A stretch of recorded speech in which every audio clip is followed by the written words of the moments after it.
Guidance community और आज हम बात करेंगे कांग्रेस के बारे में। कांग्रेस एक समय की देश की सबसे बड़ी पार्टी, सबसे ज़्यादा प्राइम मिनिस्टर और चीफ मिनिस्टर्स दिया है इस पार्टी ने, एक बेहतरीन हिस्ट्री, बहुत उससे भी बहुत ज़्यादा बेहतरीन इनके लीडर्स थे, फिर भी आज धीरे धीरे गुमनामी के अंधकार में खो रहा है। क्या है वो 5 वजह जिसके कारण कांग्रेस आज इस कगार पे जाके खड़ा हुआ है, उसी बारे में आज डिस्कस करेंगे। तो चलिए शुरू करते हैं। अगर आप हिस्ट्री को पढ़ें तो कांग्रेस की मेन पावर थी इसकी इनर डेमोक्रेसी।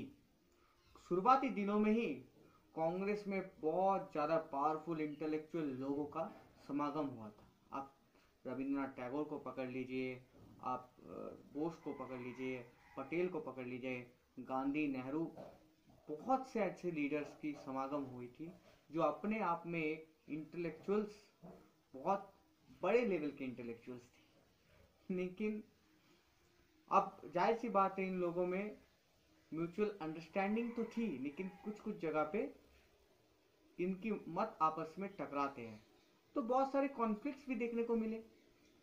जैसे आप गांधी और टैगोर की जो कॉन्फ्लिक्ट है वो पकड़ लीजिए, गांधी बोस की कॉन्फ्लिक्ट पकड़ लीजिए, पटेल और नेहरू की आज़ादी की बात की हुई कॉन्फ्लिक्ट पकड़ लीजिए। ऐसी बहुत सी कॉन्फ्लिक्ट्स को दर्शाया था कांग्रेस ने, जो कि कांग्रेस की इनर डेमोक्रेसी, कांग्रेस की जो असली नींव है उसको दर्शाता था, जो कि है इनर डेमोक्रेसी। कांग्रेस धीरे धीरे आज़ादी के बाद से एक पार्टी की, एक परिवार की कठपुतली बन के रह गई। एक परिवार के लोग, आपको पता है गांधी परिवार के लोग, जो कि एक्चुअल में गांधी परिवार नहीं थे, एक्चुअल में नेहरू परिवार है। इन लोगों ने बिल्कुल सत्ता, कांग्रेस की जो इनर डेमोक्रेसी है इसको बिल्कुल खत्म करके रख दिया। जो नींव कांग्रेस में रखी गई थी वो नींव धीरे धीरे टूटने लगा और कांग्रेस पतन होना शुरू हो गया। शुरुआती दिनों में कांग्रेस में हर साल प्रेसिडेंशियल इलेक्शन होते थे और इस प्रेसिडेंशियल इलेक्शन में बहुत गर्मा गर्मी का माहौल रहा करता था, जो कि अभी बदल चुका है। अभी कांग्रेस की प्रेसिडेंट की पद सिर्फ और सिर्फ एक परिवार के कुछ लोगों के हाथ में है, बस, दैट्स इट। यही होता है अगर इनर डेमोक्रेसी खत्म हो जाए, उसकी बात। कांग्रेस की जो नींव है वो अभी खत्म हो चुकी है। इसी कारण कांग्रेस की जो ऊपर की माला है, जो उसने बनाया है, जो घर कांग्रेस की है, वो भी धीरे धीरे ढहने लग जा रहा है। दूसरा पॉइंट है लीडरशिप क्राइसिस। कांग्रेस इस वक्त एक बेहद खतरनाक लीडरशिप क्राइसिस से गुजर रहा है। ये सब लोग जानते हैं। राहुल गांधी और प्रियंका गांधी दोनों बिल्कुल असमर्थ है कांग्रेस को अपनी पुरानी जगह पे वापस ले जाने के लिए। इसका मतलब ये कदापि नहीं है कि कांग्रेस के पास अच्छे लीडर्स नहीं है। कांग्रेस के पास इस वक्त भी बहुत अच्छे लीडर्स, बहुत इंटेलेक्चुअल लेवल्स के लीडर्स मौजूद हैं।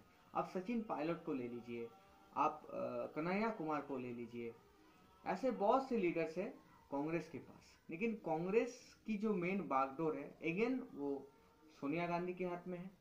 तो इन सब को ही कुछ भी बयान तक देने के लिए सोनिया गांधी की तरफ देखना पड़ता है, जो कि अगेन इसे एक पारिवारिक पार्टी बना के छोड़ दी है, ना कि एक पॉलिटिकल पार्टी। कांग्रेस में भर भर के हिंदू लीडर्स शामिल हैं,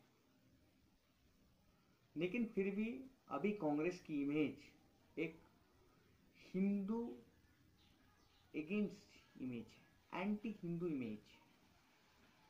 ये एंटी हिंदू इमेज को काउंटर करने के लिए कांग्रेस ने कुछ बड़ा नहीं किया।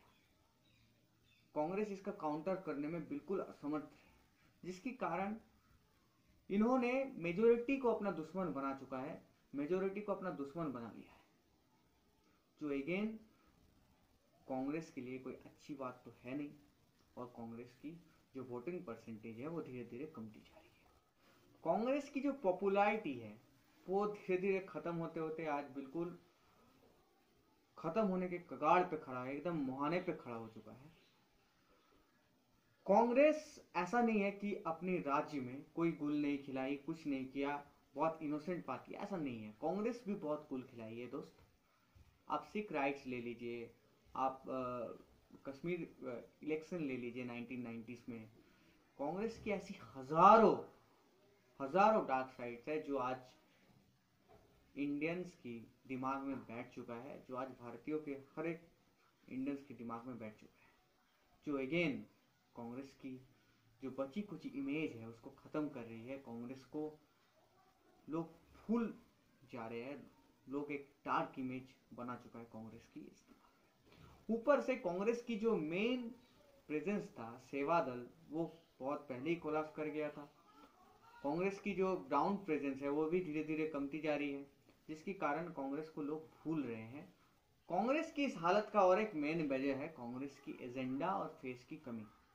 पहले जब भी कांग्रेस चुनाव लड़ती थी, कांग्रेस के पास एक फेस होता था और कांग्रेस की एक एजेंडा होता था, मुद्दा होता था। अभी कांग्रेस के पास वो मुद्दा भी गायब है और कांग्रेस के पास फेस वैल्यू तो है ही नहीं, बिल्कुल ना के बराबर।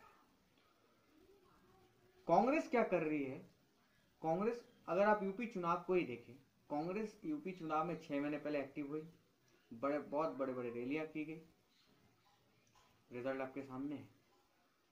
इंडियन जो डेमोक्रेसी है वो एक नया मेजोरिटी स्टेप ले रही है, जहां पर आप 6 महीने या 1 साल इन चुनाव से पहले काम करके अब आपको वोट नहीं मिलने वाले। आपको 5 साल के 500 साल एक्टिव रहना है, चाहे आप ऑपोजिशन में हो या फिर आप पावर में हो। ये चीज़ बहुत सी जगह पे देखने को मिला है, खासकर पंजाब में लोग पसंद नहीं कर रहे हैं कांग्रेस को, और एक नया पार्टी, कल का बना हुआ पार्टी कांग्रेस को हटा के सत्ता ले रही है, ये सब की वजह से। तो कांग्रेस की एजेंडा की कमी और फेस वैल्यू की कमी, ये भी एक बहुत बड़ा वजह है कांग्रेस की ढहने की। क्या लगता है कि कांग्रेस अपना ये जो दशा और दिशा है इसको परिवर्तन करके फिर से कमबैक कर पाएगी, या फिर कांग्रेस खत्म की हो जाएगी, कांग्रेस गुमनामी के अंधेरे में खत्म हो जाएगी? ये हमें कमेंट करके बताइए। आपका ओपिनियन हमारे लिए मैटर करता है। वीडियो अच्छा लगा हो तो लाइक शेयर सब्सक्राइब करना मत भूलना।